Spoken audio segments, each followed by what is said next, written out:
La religion est souvent des règlements et des ordonnances que nous croyons que nous devons suivre pour arriver à Dieu.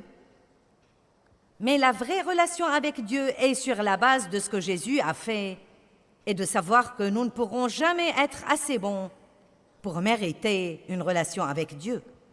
Mais quand nous entrons dans une relation avec Dieu, l'échange le plus merveilleux au monde a lieu.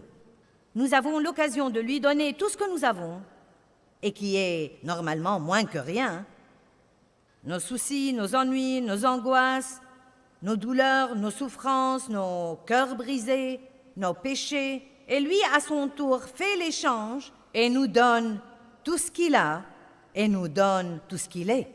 Et il ne fait pas ça parce que nous sommes bons ou parce que nous le méritons. En fait, il le fait parce que nous reconnaissons finalement que nous sommes un terrible gâchis sans lui.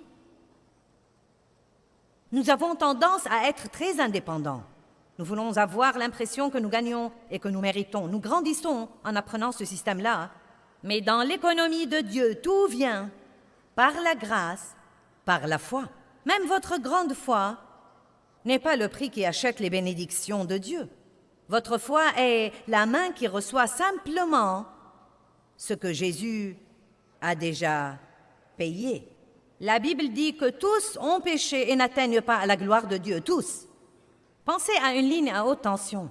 Si vous êtes alimenté par une ligne à haute tension et qu'elle a été coupée une fois, vous n'avez plus de lumière. Si cette même ligne à haute tension était coupée 2000 fois, ça ne change rien, vous n'auriez toujours pas d'électricité. Donc, si vous péchez une seule fois et vous ne vous repentez pas et vous ne demandez pas le pardon de Dieu, vous n'aurez pas de puissance. Si vous vivez toute votre vie dans le péché et vous ne vous repentez pas, vous n'aurez pas de puissance. Donc, je ne veux pas que vous croyiez que vous avez fait trop de péchés et que vous êtes trop mauvais et que c'est trop tard pour vous. Car si vous avez été un pécheur pour 35, 40, 50 ans, non mais un pécheur particulièrement mauvais, vous n'êtes pas pire aux yeux de Dieu que quelqu'un qui a peut-être juste commis son premier péché. Sa ligne à haute tension a aussi été coupée et seul Dieu peut réparer cette ligne-là.